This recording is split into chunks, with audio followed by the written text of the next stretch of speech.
posso só dar uma sugestão? Sim. Nesse período de muita ansiedade, tá? Eu sou péssimo em matemática, mas uma sugestão que eu dou é que cada um pensasse na sua idade, quantos anos de vida você tem? E pare para pensar quantos problemas sérios você teve.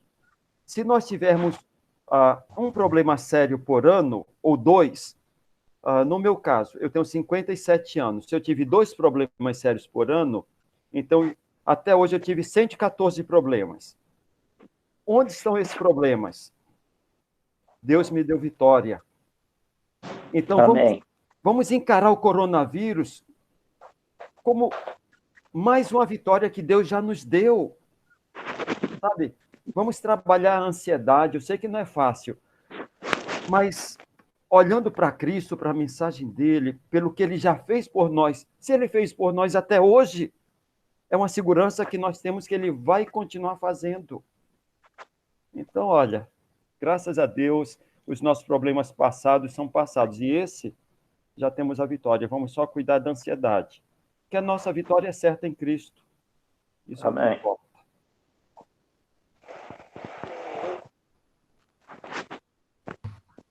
Amém, muito bem. Penso da mesma forma.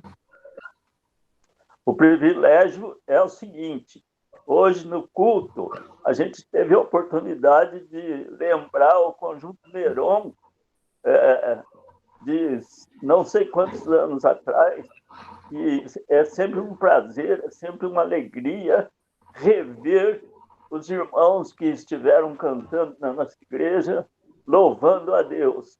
E assim como o pastor pediu, a gente também deve pedir que eles continuem louvando a Deus presencialmente, se for possível.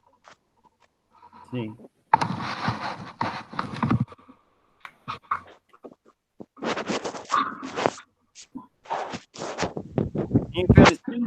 Infelizmente, eu sou muito desafinado para cantar em coral, mas acho muito bonito.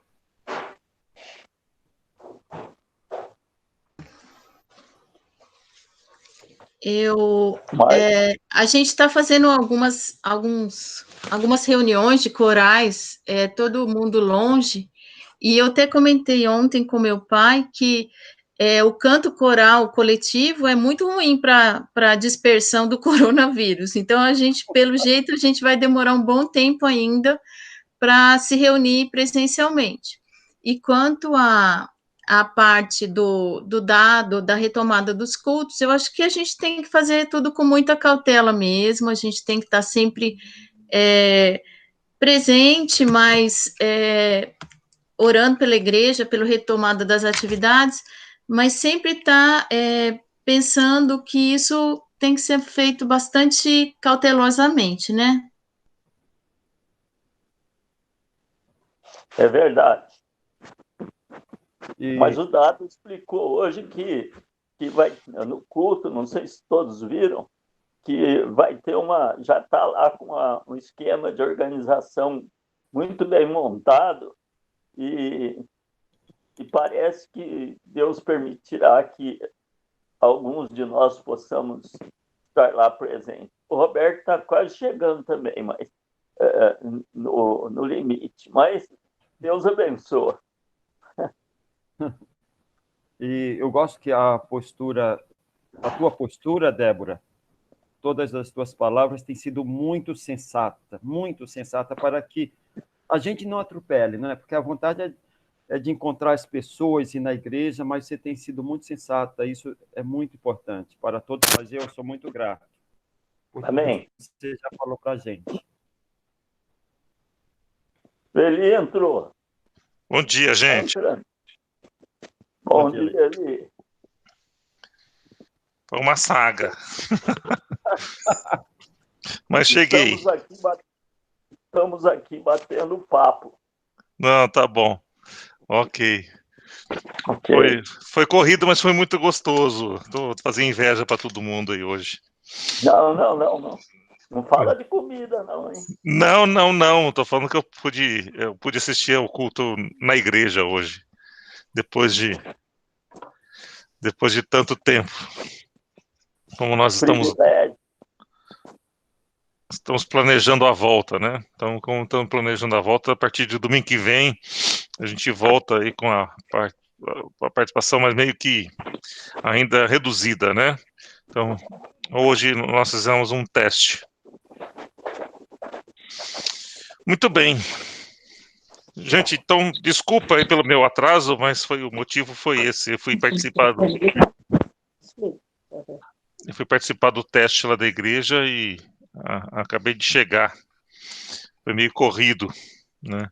Inclusive, em função disso, a gente deve sofrer aí uma pequena alteração no horário da nossa escola dominical, tá? Aliás, é o que eu vou propor, porque senão não dá tempo da gente ir até a igreja e depois voltar para casa, porque para a escola dominical nós não temos condições de voltar, né? E aí, no meu caso, assim, eu demoro quase 25 minutos, tá, entre a igreja e a minha casa. E se a gente não alterar o horário de escola dominical, eu não vou conseguir dar aula. Tá. Mas muito bem. Lá na igreja só com então, não teria uma sala que você pudesse ficar e transmitir por lá mesmo? Eu fico preocupado com a qualidade da internet, entendeu? Ali nas salas, né? Vamos ver. Seria uma alternativa. Mas o problema não sou só eu, né? Você imagina que as pessoas também que participam, que vão lá participar, tem que voltar também para poder participar da escola dominical também, né? Então isso aí acabaria afetando as aulas também, tá? Então fiquem atentos só, tá bom? É possível que a gente altere aí uns 15 ou 20 minutos da escola dominical, pelo menos durante esse período, para que haja um tempo hábil. Porque, afinal de contas, não está atrapalhando muito todo mundo, né? Porque também o tempo de deslocamento de todo mundo, quer dizer, quando a aula terminasse às 11h30, né? Havia um tempo de deslocamento também para voltar para casa. Então, com isso, a gente poderia adequar. Então, a gente informa aí durante a semana nos grupos de WhatsApp. Ok? Muito bem, gente. Temos 3 perguntas para hoje, né? E acho que a Débora já iniciou aí com a gente. Então eu vou direto para as perguntas para a gente não perder mais tempo, tá? Vocês estão me escutando, gente? Porque... Eu estou.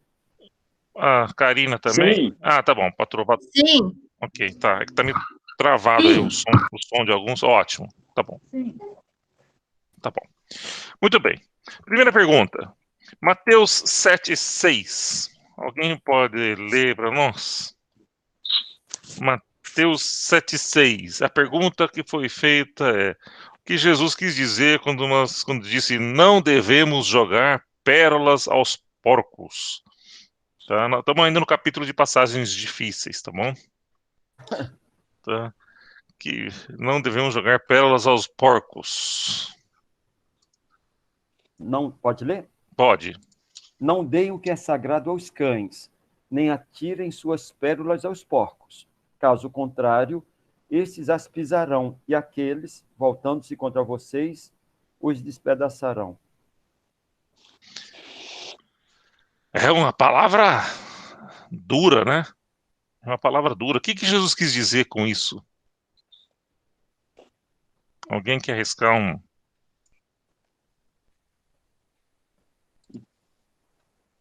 A minha interpretação é a mais pueril, a mais simples de todas. Já aconteceu, às vezes, falar do evangelho para alguém, aconselhar, orar com a pessoa, depois repetir inúmeras vezes. E se torna cansativo. Uhum. Então, eu fiz uma ligação com isso, entende? Você fala uma vez, 2, 3, 4, 5, 10 vezes, chega uma hora que cansa. Você está perdendo o teu tempo. Uhum. Não sei se é a aplicação correta. Uhum. Muito bem. Mais alguém? Tá desligado, não? Ô, Eli. Oi. Eu acho que esse tema está ligado também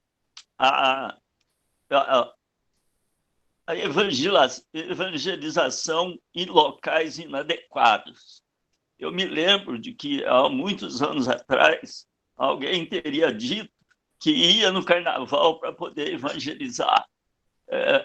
Uma pessoa aqui, acho que de Santa Bárbara, um pastor, resolveu fazer um desfile na época do carnaval. Eu acho que as pérolas é a evangelização e os porcos são aqueles que vão nos ouvir em lugares inadequados. Então, eu não acho que a gente deve procurar evangelizar em todos os lugares. Eu me lembro até que uma vez eu fui para ouvir uma orquestra aqui na Lagoa Taquaral, e na entrada lá tinha um pessoal das igrejas pentecostais fazendo tipo assim um cordão de passagem, você tinha que passar no meio deles, e eles davam folheto e livro e não sei o quê. E eu fiquei muito chateado com aquilo, porque eu achei que não era oportuno, não foi para isso que eu fui lá. Então, eu acho que jogar pérola aos porcos tem a ver com essa atitude irresponsável da pessoa querer evangelizar, dar testemunho em lugar inadequado. Obrigado. Perfeito. Vocês dois mataram, então, no final de contas, a resposta, né? Ela tem esses dois sentidos. O que o Sproul fala é que, assim,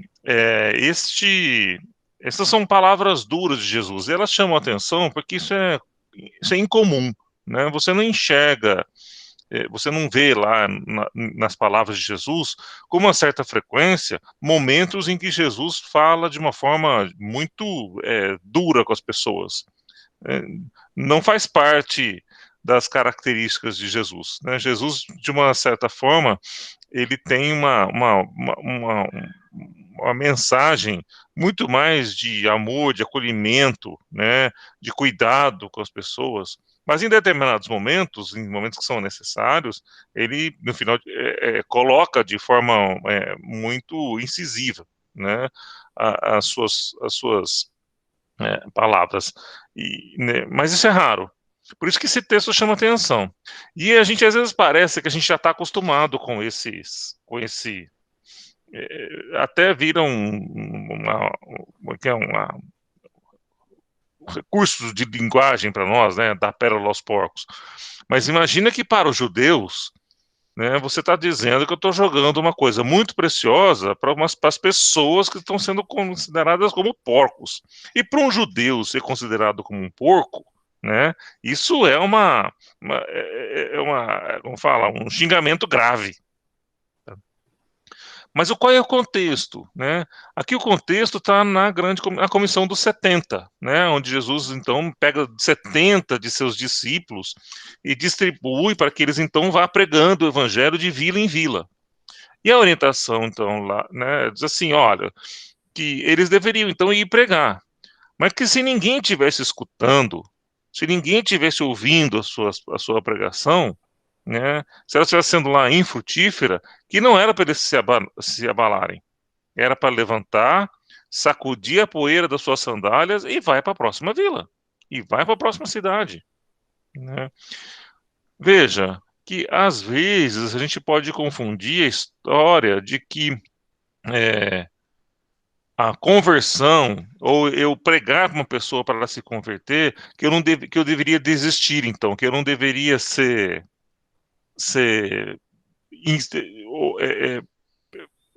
persistente, né? E nós vamos ver aí história de diversas pessoas dentro da nossa igreja, né? De diversas pessoas que durante anos, né, insistiu, seja através do seu testemunho, seja através da sua oração, seja através da palavra, né, insistiu para que houvesse a conversão, seja de um esposo, da esposa, de um filho, de um ente querido. Então não podemos confundir, não é a ideia de que você deve desistir facilmente da pregação do evangelho, mas é a ideia de que, como estratégia, do ponto de vista estratégico, não é interessante de que você se dê o melhor de si, né? Faça do melhor do seu tempo e do melhor do seu planejamento com pessoas ou lugares aonde vai ser infrutífero, né? Então, é do ponto de vista mais estratégico. Não significa que devemos abandonar. Tá. Eu tenho lido muitos livros sobre a religiosidade dos líderes. E aí, aqui ele também está tratando sobre as pessoas que são hipócritas. Então, assim, o que eu vejo aqui, às vezes, não é nem sobre a evangelização ou a semeadura para pessoas totalmente não cristãs ou que desconhecem o evangelho, mas pela religiosidade dos líderes. Aqui ele diz assim, ó, hipócritas, tire primeiro a trave do teu olho, então cuidarás em tirar o argueiro do olho do irmão. Às vezes, essa semeadura aos porcos, às vezes, é também tratando de pessoas que cultivam uma religiosidade, como se elas fossem importantes e a tradição fosse importante e a metodologia fosse importante. Então, assim, a religiosidade às vezes nos cega, ou às vezes tira o princípio do verdadeiro teor do evangelho. Então, assim, eu acho que, além da semeadura para pessoas que desconhecem totalmente, às vezes, tentar explicar do amor de Deus, da graça, como o pastor Flávio falou hoje no culto, para pessoas que insistem em dizer que a tradição, que o método é mais importante que a graça. Então, aqui eu acho que Jesus está tratando também de pessoas que são duras de coração, de que ela acha que por ela mesma, ela é capaz de trazer a verdade, ou de que o esforço da própria pessoa pudesse trazer algum benefício. Perfeito. Nós vamos ver uma pergunta muito relacionada a isso mais tarde aqui, hoje, a terceira pergunta. Mas é isso, gente. Mais alguém tem alguma contribuição? Quer falar mais alguma coisa? Eu tenho. Pode falar. É a Camila ou a Ilse? É a Ilse. Fala, Ilse. Mas é assim, trazendo para o momento que nós vivemos, né? Todo mundo fala, fique em casa, faça isso, faça aquilo. Se todo mundo tiver uma casa boa, confortável, com bastante, dentro tudo é fácil, né? Tudo é bem mais fácil ficar em casa. Mas eu penso assim, trazendo para esse momento, o que é mais precioso, desculpa que eu estou cansada, é o nosso tempo. Então, qual é a tua pérola nesse momento? É o meu tempo. Em que eu tenho gasto esse tempo? Como eu tenho vivido esse tempo? Tenho aproveitado para ficar mais em intimidade com o Senhor e provar isso na minha vida. Aqueles que estão ao meu redor. Então, isso para mim, os momentos são pérolas, porque não dá para nós resgatá-los mais, não é? Sim. Então, eu acho que a gente tem que pensar muito nisso. O que a gente está fazendo do nosso tempo? E na única oportunidade, nem que seja, hoje não vem carteiro quase, né? Mas quando vem, por exemplo, alguém me entregar uma correspondência e eu tenho uma oportunidade, eu não estou saindo quase de casa, mas então eu digo, e sei que muita gente faz isso, que eu não sou única, porque a família de Deus é maravilhosa, né? E então você demonstrar de alguma forma o quanto que você ama aquela pessoa, o quanto que você ficou grata por aquilo que ela fez para você, né? Você não está podendo sair, ela vem com a máscara, te entrega as coisas. Então, eu acho assim que o nosso tempo também é a nossa pérola, sabe? E que a gente deve aproveitar isso. E aproveitar as poucas oportunidades que a gente tem de falar com alguém, ser bênção para elas, né? Perfeito. Muito bem. Bom, vamos então para a segunda pergunta. A segunda pergunta É um texto, a gente já estudou essa pergunta da outra vez que nós estudamos o livro, né? Que diz o seguinte, né? No relato sobre a mulher adúltera, que acontece em João 8, de 1 a 11, aí eu vou pedir para alguém ler, né? O que foi que Jesus escreveu na terra? O que Jesus escreveu na terra naquele episódio da mulher adúltera? Né? Vamos lá, alguém abre para nós aí João, capítulo 8, e lê os versículos de 1 a 11. A mulher adúltera. Jesus, entretanto, foi para o Monte das Oliveiras. De madrugada, voltou novamente para o templo e todo o povo ia ter com ele. E assentado, os ensinava. Os escribas e fariseus trouxeram à sua presença uma mulher surpreendida em adultério e, fazendo-a ficar de pé no meio de todos, disseram a Jesus: Mestre, esta mulher foi apanhada em flagrante adultério. E na lei nos mandou Moisés que tais mulheres sejam apedrejadas. Tu, pois, que dizes? Isto diziam eles, tentando-o para terem de que o acusar. Mas Jesus, inclinando-se, escrevia na terra com o dedo. Como insistissem na pergunta, Jesus se levantou e lhes disse: Aquele que dentre vós estiver sem pecado, seja o primeiro que lhe atire pedra.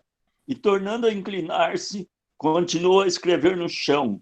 Mas, ouvindo eles esta resposta e acusados pela própria consciência, foram se retirando um por um, a começar pelos mais velhos até os últimos, ficando só Jesus e a mulher no meio dele, e a mulher no meio onde estava. Erguendo-se Jesus e não vendo a ninguém mais além da mulher, perguntou-lhe: Mulher, onde estão aqueles seus acusadores? Ninguém te condenou?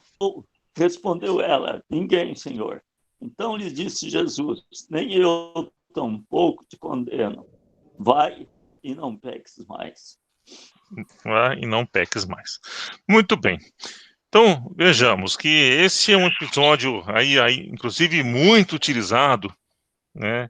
E, principalmente, as pessoas gostam de dizer, atire a primeira pedra, aquele que não cometeu nenhum erro, né, a gente esquece depois do fim da história, né, de que Jesus Cristo diz assim, ele não a condenou à morte, né, pelo crime que ela cometeu, mas ele condenou a atitude dela, a ação dela, né, e disse para que ela, então, corrigisse o seu comportamento.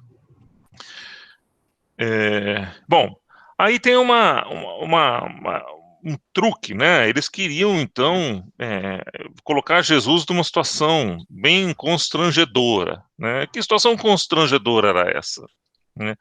Eles colocaram Jesus diante de uma situação onde que, se ele desse qualquer pronunciamento, ou de que sim, que devessem apedrejá-la, ou de que não devessem apedrejá-la, né?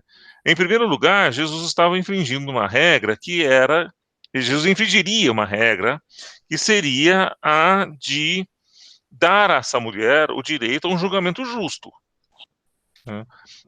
Porque ali é um processo onde ela não estava tendo a oportunidade de um julgamento, ela tinha acabado de ser pega em adultério, né? E colocou ali, e colocaram Jesus nessa situação. Em primeiro lugar, seja qual fosse a sua decisão, ele estaria já, em primeiro lugar, infringindo o direito dela de ser julgada. Em segundo lugar, né, eles estão jogando Jesus ou contra Roma, ou contra os judeus. Porque se Jesus dissesse sim, ele estaria condenando essa mulher à morte. O que era de direito exclusivo de Roma. Roma, o Império Romano e os seus... Somente eles poderiam, então, condenar alguém por uma lei à morte ou não. Então, se Jesus dissesse sim, você lá, ó, ele está infringindo as leis de Roma.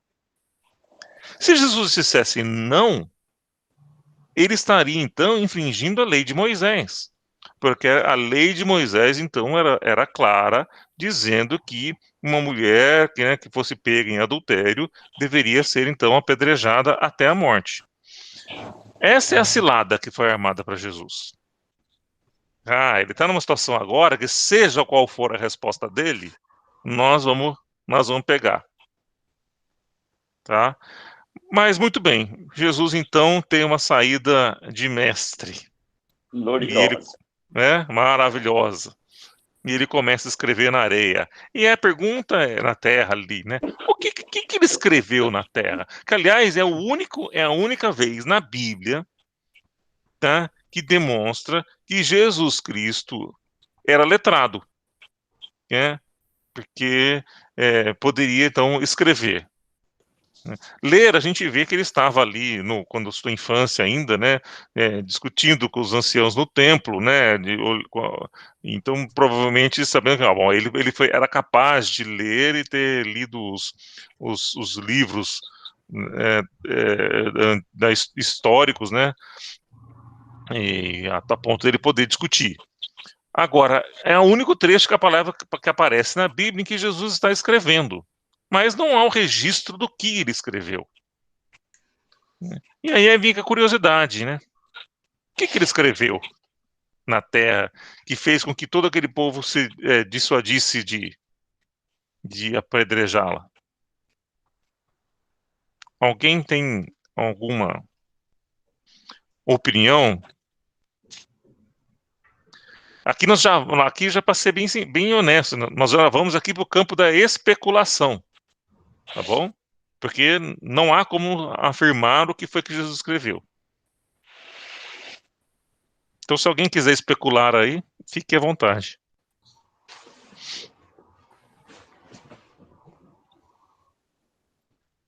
Eu tenho ideia, mas eu vou esperar para ver o povo. E eu vou esperar a Débora falar. Não, eu vou dar oportunidade para todo mundo. As mulheres têm primazia, pode falar. Alguém pode sugerir aí as palavras? Camila, Jesus, posso falar? Pode, patrão. Pode. Jesus ama o pecador, mas não perdoa o pecador, não perdoa o pecado. Quer dizer, ele ama o pecador, não o pecado. Não respondeu nada. Porque ele escreveu na areia? Isso. Tá. Ok. Tá. A Camila abriu o microfone aí, o Ailson, não sei. Vai lá, Camila. É minha mãe que vai falar. Eu acho que ele pode ter escrito amor, porque o amor encobre multidão de pecados, né? Amém. Mais alguém? Bom, eu já li um livro inteiro sobre isso. Eu sou a menina mais leitura desse time aqui, acho. Mas sobre essa mulher adúltera, o pensamento daquele autor que eu li, que não sei se é a resposta do Sproul, porque eu não li essa parte ainda, é que Jesus escreveu os pecados daqueles homens que estavam ali. Então, ele, conhecendo o coração daqueles homens, ele escreveu ladrão, mentiroso, estelionatário, ele foi escrevendo pecado por pecado na areia. Essa é a opinião do autor que eu li há não sei quanto tempo atrás, mas que ele foi escrevendo os pecados deles para que eles mesmos refletissem e se enquadrassem numa lei mosaica, uma lei do Velho Testamento. Então, porque eram religiosos que estavam julgando aquela mulher. Então, a opinião daquele autor é que Jesus foi nominando pecado por pecado de cada um que estava ali em pé. Uhum. Muito bem. Roberto. Olha, não faço ideia do que ele pode ter escrito. Ah, Mas tá. Só te chamei porque você falou que ia falar depois da não, Débora. era só para colar dela. Mas o que eu sei é o seguinte: Jesus Cristo era um estrategista impressionante.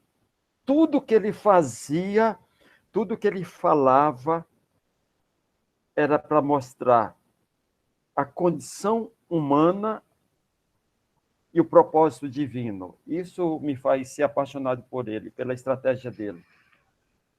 Porque não é respondida essa pergunta, mas de repente ele põe nessa situação todos os homens, todo ser humano, no mesmo nível de igualdade, de pecador. E ele acima nos amando, dizendo: olha, vocês são todos iguais, vocês são tolos, vocês estão se achando uns melhores que os outros, tolos, mas eu estou aqui por amar vocês. Grande estrategista. Desculpa, só para complementar. É o que você falou aí. Enquanto que as pessoas tentavam amarrá-lo, colocá-lo contra a parede, ter algo, você está indo contra Roma, ou você está indo contra a lei judaica, ele, com a sua inteligência, mostrava que estava acima de tudo isso. Sim. A resposta do Sproul, né, é semelhante ao que igual, né, o que a Débora colocou, né? O Sproul imagina que o que Jesus Cristo estivesse escrevendo na areia fosse os pecados daqueles homens, né? Então é como se ele olhasse no do mais velho, e é curioso porque ele vai, né, dissuadindo, né, a vontade deles do mais velho para o mais novo, né? E aí ele pega lá do mais velho, talvez ele tenha lá e escreveu o nome da amante daquele senhor lá na areia, né? É onde aquele lá fala assim: opa, né? Melhor eu sair daqui. Esse homem sabe. E aí escrevendo, e do outro ele escreve o pecado que ele cometeu, do roubo, né? Do estelionato, né? As mentiras. E aí ele vai escrevendo na areia, né, os pecados de cada um deles. Tá? Uma outra ideia também seria de que talvez Jesus Cristo fosse escrevendo ali na areia os mandamentos, os 10 mandamentos. Isso. Né?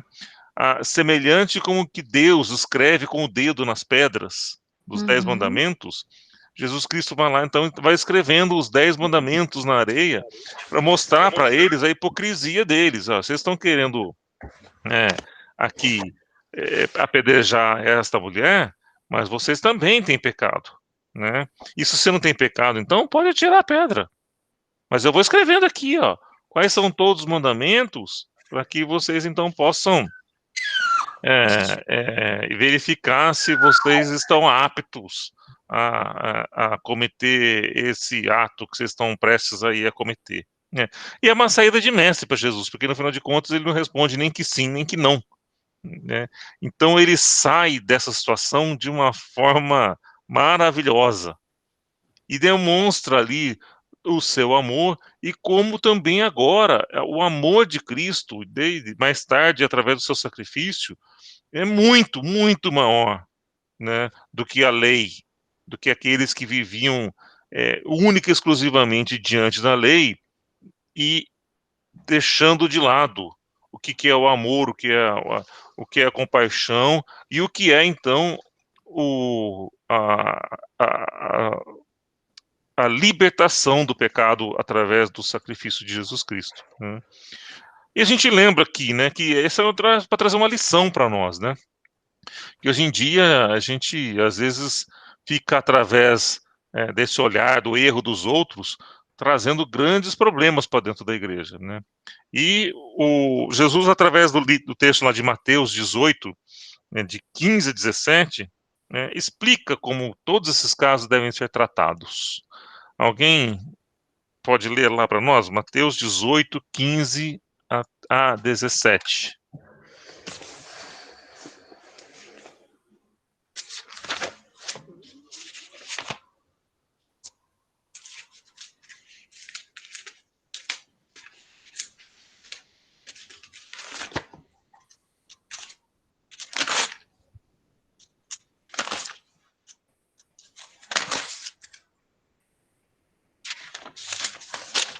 Alguém pode ler?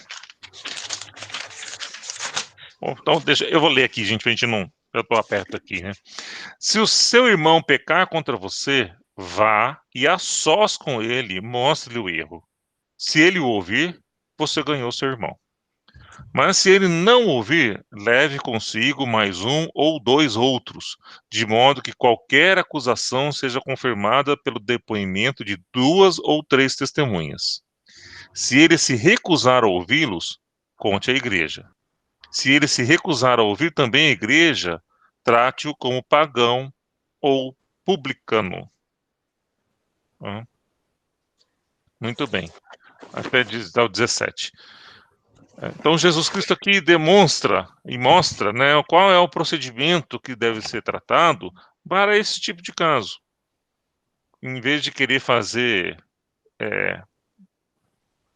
muita confusão, ao invés de querer, então, trazer o assunto à tona, mais preocupado, então, com a fofoca, que trazer mais contenda para dentro da igreja, né, aqui Jesus Cristo dá uma lição de como deve ser feito, tá? E aí cabe a nós nos praticarmos e utilizarmos desse procedimento, porque acho que muitos problemas dentro das igrejas seriam evitados se a gente seguisse esta orientação de Jesus.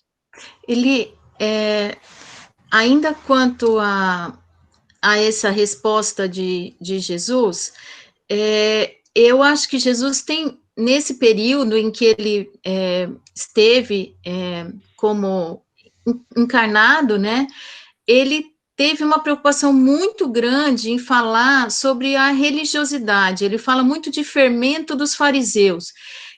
Eu acho que ele se propôs a lembrar que ele veio para trazer a salvação pela graça.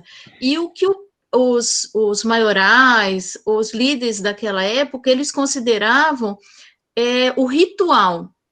Então, assim, estava escrito na lei mosaica que a mulher deveria ser apedrejada e foi pega em flagrante, e foi fato que ela estava cometendo um pecado.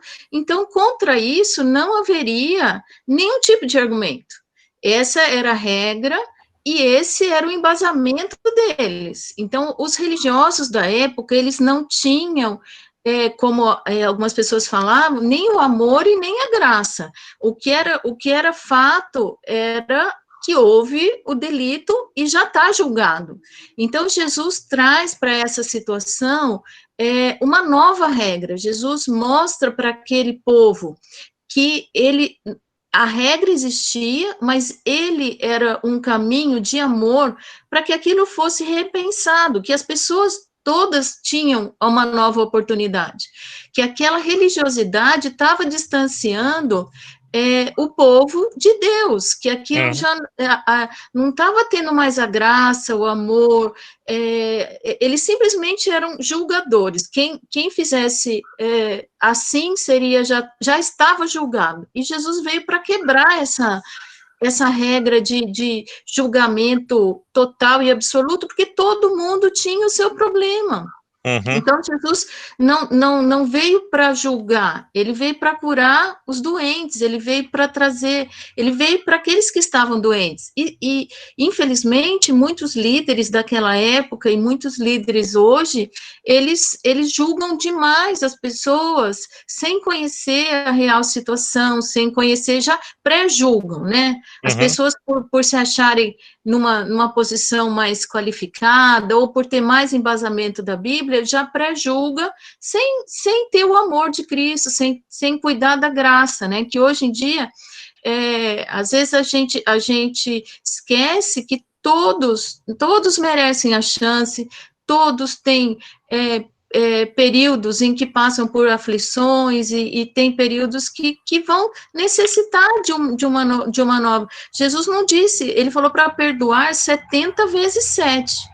Então, assim, o perdão deve existir maior do que a lei, né? Nesse caso aí, que a graça sobreponha a lei, né? É assim, e parece que Jesus Cristo hoje também, né, continua não sendo compreendido, né? Suas palavras continuam não sendo bem entendidas. Naquela época, né, existia exatamente esse problema que a Débora está falando, né? Os judeus, eles tinham praticamente abandonado o amor e tinham ficado apenas com a sua religiosidade. Isso é que a gente vê que Jesus mais critica, né? Hoje em dia, a gente vê esse texto utilizando para a pessoa endossar seus erros, né? Ou para a pessoa justificar, assim, então que atira a primeira pedra quem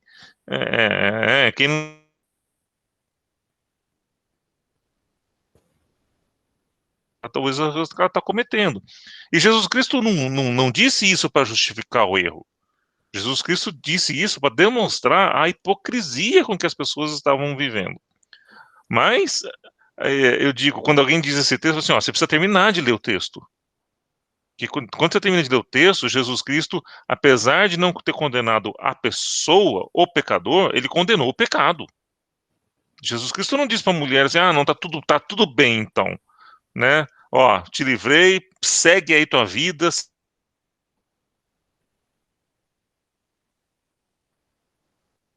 sua vida, tá?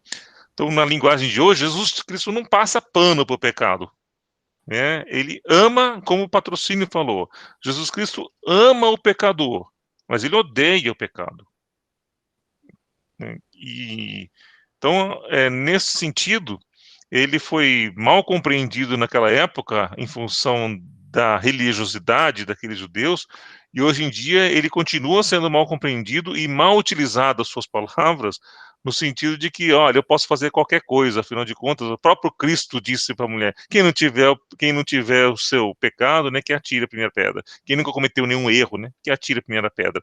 Como se isso fosse uma autorização para eu poder fazer aquilo que eu quiser fazer, afinal de contas, todo mundo erra.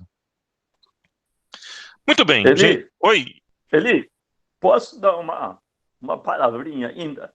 Esse texto que a gente acabou de ler, ele também traz uma grande responsabilidade para a igreja, especialmente para os líderes da igreja. Sim. E quando tratar de um problema semelhante, ou pelo menos até mais leve que esse de adultério, que a liderança da igreja trate isso com muita responsabilidade e com muita reverência diante de Deus. Sim. Não dá para tratar um problema como esse assim, na praia, em qualquer lugar. A gente, ao longo do tempo que eu passei no conselho, a gente não teve grandes problemas desse tipo, graças a Deus. Mas tivemos outros problemas lá, e a atitude do conselho da igreja, dos pastores, é de sempre dar uma oportunidade para a pessoa se arrepender dos seus pecados. Tanto é que a igreja dá um tempo e continua acompanhando a pessoa para ver qual é a disposição dela de se arrepender. E, acima de tudo, de mudança de vida, de pegar outro caminho, esquecer aquilo que levou a igreja a avaliar o seu comportamento. Jesus fala aí, olha, a igreja tem que avaliar, mas Jesus também diz o seguinte, olha, se a igreja avaliou que você está errado, que você realmente não se arrepende, então trata-o como publicano e pecador, né? É isso? Enfim, trata-o como responsável, julgue o responsável. Exato. Dizem também que a gente não pode julgar ninguém, mas em alguns momentos alguém tem que julgar alguém. O que é constrangedor. Mas enfim. Deixa eu só dar um exemplo. Nesse último livro que eu estava lendo, o autor desse livro teve uma experiência de um pastor, né, que cometeu adultério, e ele era o pastor auxiliar dessa igreja, e eles tiveram que julgar o próprio pastor principal. E aí eles pediram a reunião separada, e alguém do conselho falou assim, olha, eu sinto muito, o que esse pastor fez é igual um cavalo que quebra a perna, já não serve mais para nada. Acho que a gente já pode tirar ele do grupo, sacrificar e que ele procure outra alternativa. Esse autor, ele ficou tão chocado com isso, que com essa rapidez no julgamento, entendeu? E que ele sentiu na pele que você não pode ser frio e que, lógico, foi muito, muito grave também, foi muito importante, mas eles foram tão, assim, esse exemplo do cavalo que quebra a perna, que não serve mais para nada, ele falou assim, nossa, eu me senti muito, muito, muito diminuído em relação à graça, ao amor, eu me coloquei na posição dele, porque uma coisa que a gente não tem feito é se colocar no lugar do outro, é se posicionar do meio, do que gerou aquilo, quais foram os fatores que culminaram naquilo, o julgamento é muito complicado, uma vez que você não está vivenciando no lugar daquela pessoa. Lógico, a gente não vai passar a mão, né, como, sei lá, passar o pano, em forma nenhuma, mas as coisas não devem ser radicais e o julgamento não deve ser dessa forma, eliminando pessoas ou dando coisas muito radicais. Exato. É isso mesmo, gente. Muito bem. Temos 10 minutos, então eu vou pular para a última questão, tá? Eu vou pedir aqui para duas pessoas, vou para Camila, lê para mim aí Atos 16, de 1 a 3. Atos 16, Atos capítulo 16, de 1 a 3. E o Edir, que abriu, Edir, o Edir estava comigo na igreja lá, então chegou ainda a tempo, Edir. Você pode abrir para mim Gálatas 2, versículo 3. Gálatas 2, 3. Então a Camila pode ler para nós aí, então, em primeiro lugar, Atos 16, de 1 a 3. Certo. Timóteo acompanha Paulo e Silas. Chegou a Derbe e depois a Listra, onde vivia um discípulo chamado Timóteo. Sua mãe era uma judia convertida e seu pai era grego. Os irmãos de Listra e Icônio davam bom testemunho dele. Paulo, querendo levá-lo na viagem, circuncidou-o por causa dos judeus que viviam naquela região, pois todos sabiam que seu pai era grego. Muito bem. Gálatas 2, 3.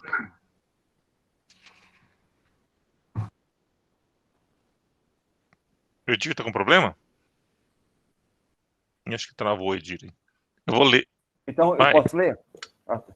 Mas nem mesmo Tito, que estava comigo, foi obrigado a circuncidar-se, apesar de ser grego. Muito bem. Então, colocou-se aqui, ó, a pergunta. Em Atos 16, Paulo encoraja Timóteo a circuncidar-se e depois condena isso. Estava sendo Paulo hipócrita? Essa foi a pergunta.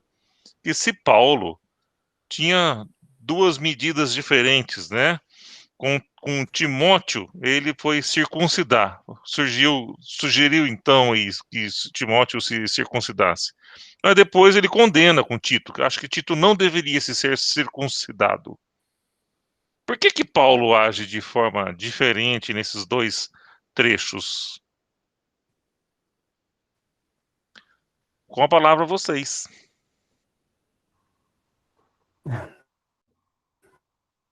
Porque provavelmente existe um contexto a ser considerado para ele ter decidido dessa maneira. Uhum. Havia um contexto, Camila, você tem razão. São contextos diferentes. Tá? E culminam em decisões distintas, né? Então, ele decidiu que era necessário, para o outro não. Exato. É a questão da interpretação da lei, né? Que até a Débora estava colocando antes aqui dessa leitura, da importância da gente interpretar, porque que Jesus ele interpretou a norma. Uma norma ela tem um motivo, ela tem uma razão de ser. Então não dá para simplesmente aplicar friamente aquela norma. Você tem que entender o contexto e ele é um grande, ele é intérprete perfeito da lei, né? Então, ele não veio anular a lei, ele veio com a graça é dada a interpretação correta da norma, né? Perfeito. Alguém quer falar mais alguma coisa? Aqui em Gálatas, Paulo está me chamando a atenção, ele faz questão de dizer que pegou. Mas na outra passagem, de Timóteo, ele não diz isso. Olha, ele era filho de mãe judia convertida e pai grego. Deve ter alguma relação com isso. Roberto, eu não sei se foi a minha conexão aqui, ou se foi a sua, mas cortou. Eu não sei se eu não consegui escutar você. Tá ouvindo agora? Tá ouvindo agora? Eu estava observando aqui que em Gálatas, Paulo faz questão de frisar que Tito era grego. Uhum. Mas em Timóteo, não. O outro personagem, ele fez questão de falar da origem diferente dos pais. Uhum. Não, mas eu observei isso agora, ainda não consegui chegar a uma conclusão, mas tem chamou relação. a atenção essa diferença. Mas tem relação, tá? E é verdade, tá? Assim, ó, vamos lembrar, ó, o Timóteo, ele era filho de uma mãe judia convertida ao cristianismo, tá? E de um pai grego. Tito, ele era grego, de pai e mãe, né? Grego da gema, vamos dizer assim. Tito era grego da gema. Timóteo, ele já era filho de mãe judia, né? Para ajudar aí um pouquinho, né? Eu vou abrir aqui em 2 Timóteo 2, capítulo 3, versículo 15. Então, 2 Timóteo, capítulo 3, versículo 15. Ele diz assim: porque desde criança, então é Paulo escrevendo a Timóteo, tá? Então, porque desde criança, você, no caso aqui, Timóteo, conhece as sagradas letras, que são capazes de torná-lo sábio para a salvação mediante a fé em Cristo Jesus. Ou seja, desde criança significa que, apesar de Timóteo ser filho de grego, a sua mãe judia era quem fazia suas instruções. Então, Timóteo foi instruído e letrado na lei judaica, né, desde pequeno. Provavelmente, ele não havia sido circuncidado por uma objeção de seu pai, por ser grego. Então, diz assim, não, então, tudo bem, ele pode seguir aí, né, ser instruído, porque, aliás, é o que era muito comum, né, as crianças eram instruídas, né, pelas mães, que era quem ficava em casa. E então ele foi instruído na lei judaica, né, em todos os ensinamentos judaicos pela sua mãe, mas havia sido provavelmente impedido de ser circuncidado pelo seu pai, que era grego. E aí está-se diante dessa situação. Por que Paulo, então, toma decisões diferentes nessa situação?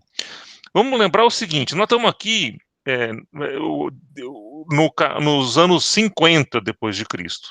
E se você voltar em Atos, em vez de você voltar em Atos 16, se você olhar em Atos 15, você vai ver que o contexto de Atos 15 é o primeiro grande concílio que existe da igreja. Não, o primeiro grande, o grande talvez não tenha sido grande, é o primeiro concílio que existe na igreja, onde eles estão reunidos, né, em Jerusalém, que é conhecido como o Concílio de Jerusalém, para ali tomar algumas decisões já, porque as pessoas, o evangelho estava sendo levado para outros povos, né?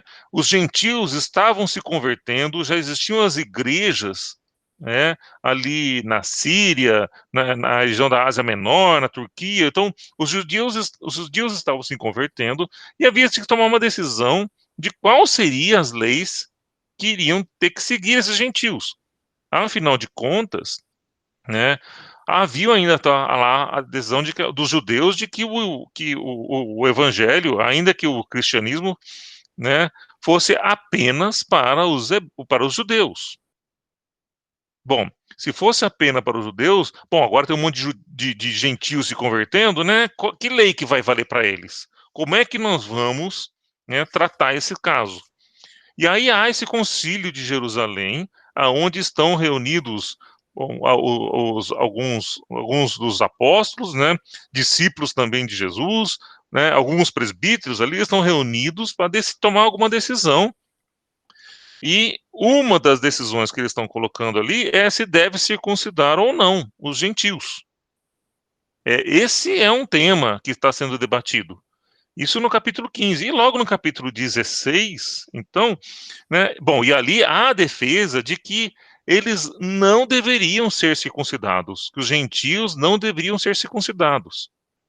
Porque também havia um movimento dos judeus que é chamado do movimento judaizante, que era um movimento que tentava, então, impor a lei judaica para todos aqueles gentios que se convertiam ao cristianismo.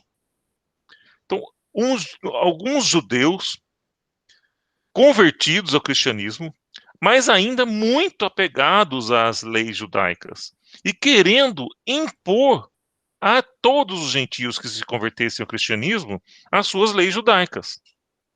E neste concílio, o consenso que tenha não faz sentido impor para essas pessoas, né, um peso tão grande.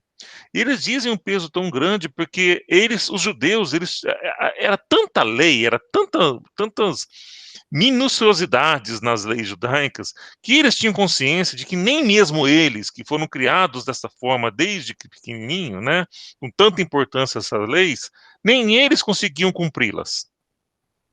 Então, ali no Concílio de Jerusalém, diz assim, ó, se vocês tiverem tempo aí, né, leiam Atos capítulo 15, para vocês entenderem esse contexto do Concílio de Jerusalém. Assim, ó, não compete a nós colocar a eles um peso tão grande que nem nós mesmos, judeus, conseguimos cumprir totalmente. Então, com isso, a ideia de que, olha, não faz sentido a gente impor este peso a esses gentios. Até porque agora o que mais importante é a salvação mediante a graça, e não uma salvação mediante o cumprimento das leis. Então, por isso que Paulo e depois Tiago, o irmão de Jesus, né, Pedro e Tiago, no Concílio de Jerusalém, defendem fortemente o fato de que eles não deveriam ceder a essa pressão dessa linha judaizante que queria, então, impor todas as leis judaicas para aqueles novos convertidos. Então, esse é o contexto em que Paulo, então, não quer se considerar Tito, porque Tito era grego, de pai e de mãe, grego da gema. E circuncidar Tito seria, então, abrir mão daquela decisão que acabava de ter acontecido em Jerusalém, de que, olha, o que importa não é a lei, o que importa é a graça. Então, ali é uma questão doutrinária que Paulo está defendendo. Ora, mas se era assim, por que com Timóteo foi diferente? Porque o contexto é diferente. Timóteo já era judeu. Ele tinha já na sua concepção, desde a sua formação, os conceitos judaicos colocados diante dele. Ele apenas não tinha sido circuncidado por seu pai ser grego. E para que não houvesse, então, escândalo, para que não houvesse, então, discussão, e Timóteo iria pregar entre os judeus, e para que não houvesse essa dificuldade, né, de que Timóteo pregasse entre os judeus, que então Paulo não o circuncida, até para evitar a contenda. Então, a ideia, então, de Paulo, nos dois casos, tanto no caso de Timóteo quanto no caso de Tito, ela é a mesma. Vamos ter o menor atrito possível, vamos evitar atritos desnecessários, com coisas secundárias que importam pouco. Então, se o fato de Timóteo não ser circuncidado vai trazer problemas na hora que ele estiver pregando para os judeus, vamos evitar esse problema e vamos circuncidá-lo. Afinal de contas, todo mundo já sabia que ele era filho de grego, como diz o próprio texto. Já sabiam que ele era filho de grego, que ele poderia não ser circuncidado. Então, veja como Paulo é estratégico. Isso vai ser um problema, então vamos evitar esse problema. né? Afinal de contas, é uma coisa menor. Já no caso de Tito, né, assim, isso não faz sentido, porque com isso eu estaria cedendo à pressão dessa onda judaizante que existia de querer impor a lei. E isso atrapalharia, primeiro que traria muito atrito entre esses gentios que estavam sendo convertidos ao cristianismo. E outro, que isso atrapalharia a própria mensagem de que a graça é suficiente. A graça basta, através do sacrifício de Cristo. Ali, então, há uma questão doutrinária, e Paulo, então, se coloca contra a decisão de que Tito deveria ser circuncidado. Então, vejo que não há hipocrisia, né, de Paulo, não há, quando você, como a Camila bem falou, assim, é uma questão de contexto, e é exatamente isso. Quando você analisa o contexto, você vê que Paulo, ele tem a mesma ideia, que é, vamos evitar atritos desnecessários. E isso acontece dentro do Concílio de Jerusalém, e isso acontece na hora que ele faz a circuncisão de Timóteo. Alguém quer completar mais alguma coisa, fazer mais alguma pergunta? Eu gostaria. Você me fez, mais uma vez, aprender coisas que eu não tinha pensado. E você usou uma palavra muito interessante, estratégia. Tito não foi circuncidado, não havia necessidade de recair sobre ele um ritual judaizante. Mas você, quando falou estratégia, mas de repente Timóteo, ele ia pregar para judeus. Ele sendo circuncidado, o que ele poderia usar como estratégia? Ser circuncidado não significa nada, porque nós precisamos da graça de Cristo. Então, seria até um elemento a mais favorável a pregar Cristo e invalidar a eficácia da circuncisão. Perfeito. Achei interessante. Exato. Muito bem colocado. Eli. Oi, patroa. Mais uma vez, você falou já isso, mas é bom que todo mundo leia o capítulo 15 de Atos com cuidado, especialmente quem se propõe a ser líder na igreja, porque esse capítulo nos dá uma responsabilidade muito grande. Quer dizer, os presbíteros e os apóstolos, eu diria, os pastores e os presbíteros têm que orar muito, têm que crescer muito espiritualmente, se eles quiserem, na hora que tiver que fazer um julgamento, julgar segundo o Espírito e não segundo a lei. Perfeito. Muito bem colocado, patroa. Posso só concluir algo bem rápido? Claro, Roberto. Olha, 1 Coríntios 9:20. Tornei-me judeu para os judeus, a fim de ganhar os judeus. Para os que estão debaixo da lei, tornei-me como se estivesse sujeito à lei, embora eu mesmo não esteja debaixo da lei, a fim de ganhar os que estão debaixo da lei. Estratégia maravilhosa. É isso, Roberto. Puxa, esse texto aí, você sabe que eu li esse texto e não anotei, depois não deu tempo de eu pesquisar, falei assim, nossa, esqueci aquele texto lá, mas tudo bem, eu achei que eu já tinha argumento suficiente, mas obrigado, Roberto, porque você completou exatamente com o texto que eu queria, que eu tinha lido. Assim, veja como a estratégia de Paulo, Sim. né? Tornei-me judeu para ganhar os judeus. Que é exatamente esse o contexto dele para com Timóteo, né? Timóteo vai pregar para os judeus, vamos circuncidá-lo. Eli, eu não sei como é que está o nosso tempo, mas eu acho que aqui é mais uma ênfase que a gente dá de que o julgamento ou as decisões não são uniformes, entendeu? É mais, a lei existe, ela deve embasar a conduta, nós temos a Bíblia como a nossa única regra de fé e prática, mas a graça, ela deve acalmar as decisões, entendeu? A graça deve, cada caso, pela liderança, pelos próprios irmãos, por todas as pessoas, ela deve fazer de acordo com a individualidade da pessoa. Então, é mais um motivo para a gente acreditar que Deus vê cada pessoa como um ser especial, como uma pessoa que não por merecimento, mas foi salva por ele e deve ser visto como um filho dele. Então, assim, tanto o julgamento da própria comunidade quanto a liderança da igreja devem tratar com base na graça mesmo e individualmente as pessoas. Por isso que me vem aqui para a gente encerrar, gente, que a gente já passou o horário aqui, né? Como falou um pensador, o Marco Dominis, né? Nas coisas essenciais, a unidade. Nas não essenciais, a liberdade. E em todas as coisas, a caridade. Né? Então é isso, no final de contas, o que Paulo está fazendo. Aquilo que não é essencial, não é essencial. Né? Então, liberdade no que não é essencial.